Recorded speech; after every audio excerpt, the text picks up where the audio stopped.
Dan sebenarnya saya cukup kasihan dengan Anda, karena ayat-ayat Alkitab yang Anda pakai ini sebagai referensi argumentasi Anda, ini justru kembali mempermalukan diri Anda sendiri.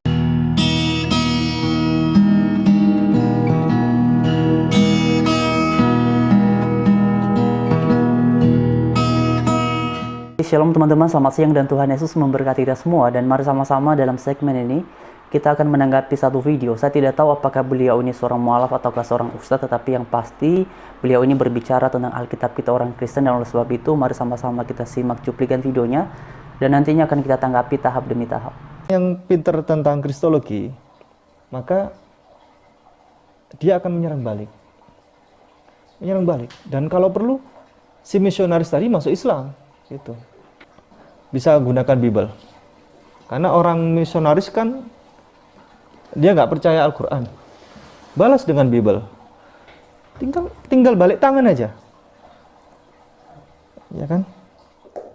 Bukan berpuasa yang kukehendaki, ialah supaya engkau membuka belenggu-belenggu kelaliman dan melepaskan tali-tali kuk, supaya engkau memerdekakan orang yang teraniaya dan mematahkan setiap kuk.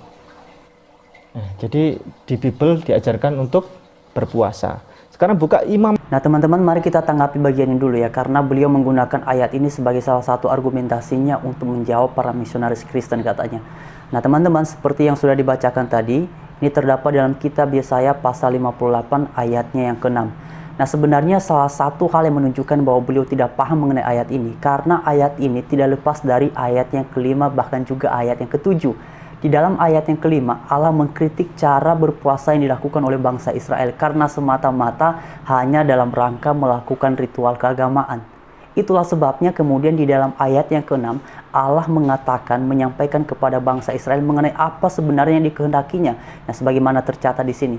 Jadi kalau kemudian ayat ini dipakai untuk menjelaskan atau untuk menjawab para misionaris Kristen, yang kemudian tujuannya agar mereka pada akhirnya bisa menganut agama Islam, ini argumentasi yang sangat lemah, dan justru ayat ini ketika dipakai oleh beliau sekaligus menunjukkan bahwa ia gagal paham mengenai esensi ataupun makna utama dari ayat ini. Itu ya teman-teman. Jadi memang betul di dalam ayat ini berbicara tentang puasa, tetapi bukan puasa dalam artian tidak makan ataupun tidak minum. Hakikat berpuasa dalam keyakinan iman Kristen berbasiskan pada Alkitab. Itu bukan seperti itu.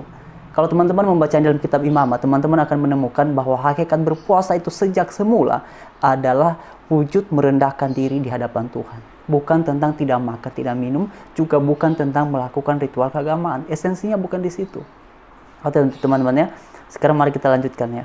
Imamat 23:29. Karena setiap orang yang pada hari itu tidak merendahkan diri dengan berpuasa, haruslah dilenyapkan dari antara orang-orang bangsanya.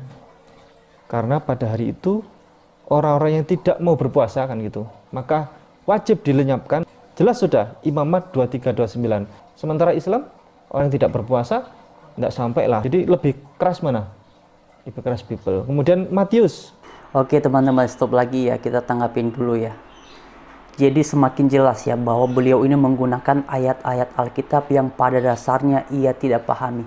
Kenapa ayat itu kemudian mengatakan bahwa barang siapa yang tidak berpuasa harus dilenyapkan di antara orang-orang yang sebangsanya? Karena makna utama dari berpuasa ini adalah tentang merendahkan diri di hadapan Tuhan. Artinya, kalau seseorang pada zaman itu tidak melakukan puasa, maka ini kan berarti dengan sengaja menentang akan kehendak Allah. Dan menjadi otoritas Allah bila kemudian ia memberikan mandat, ia memberikan perintah bahwa barang siapa yang tidak berpuasa, barang siapa yang tidak merendahkan diri di hadapanku, maka orang itu layaklah dilenyapkan dari antara orang sebangsanya.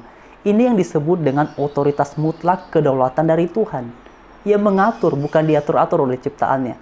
Tetapi yang pasti adalah ketika kita membaca ayat ini, maka kita harus memahaminya secara utuh supaya tidak comot sini, comot sana, konteksnya diperhatikan kagak.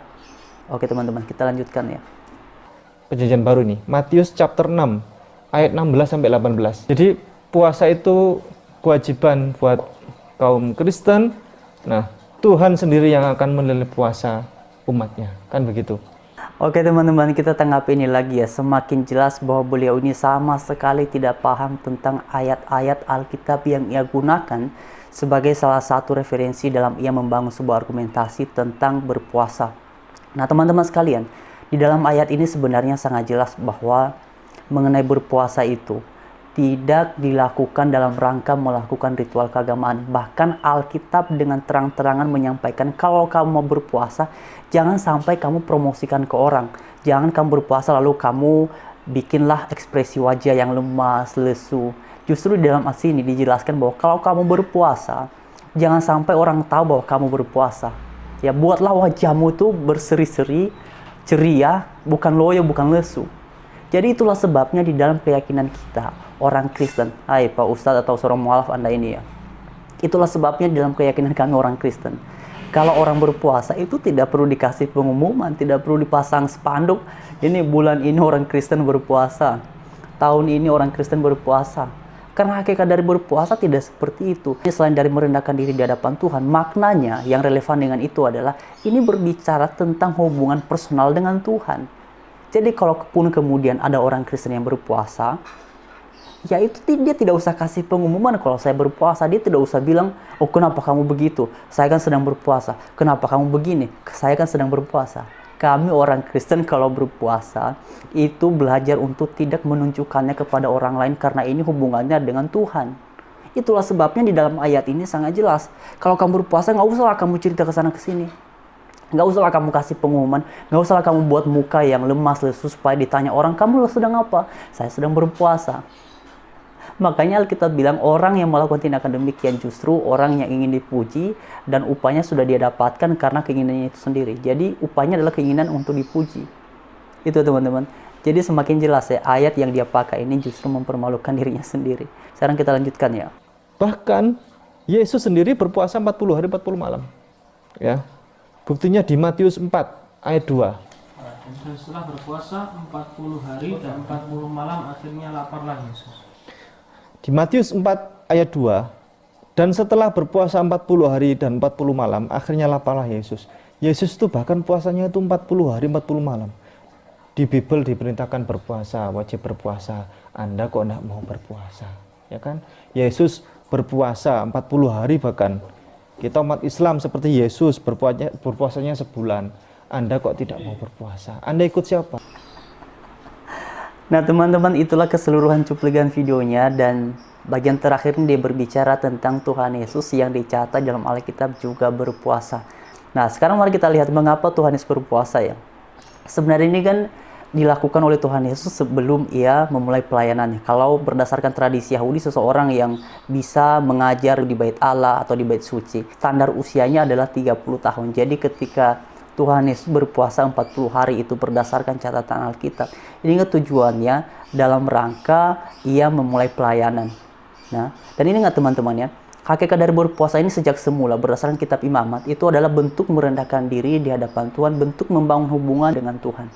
Nanti akan muncul pertanyaan lah, sudah kalau misalnya Yesus itu adalah Tuhan, lalu mengapa ia berpuasa? Kok Tuhan bisa bangun hubungan dengan Tuhan?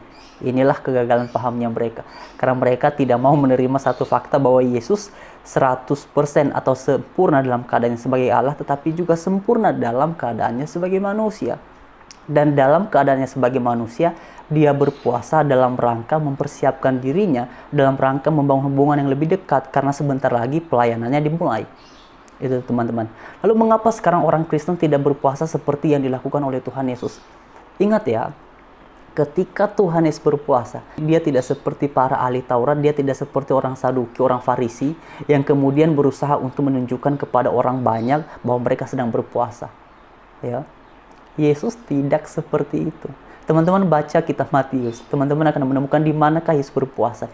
Itu bukan di kerumunan orang banyak, bukan di bait Allah supaya ia dilihat orang. Saya juga ketika kuliah teologi saya lulus pada tahun 2016. Kami berpuasa. Apakah kami perlu kasih pengumuman? Enggak usah. Ngapain?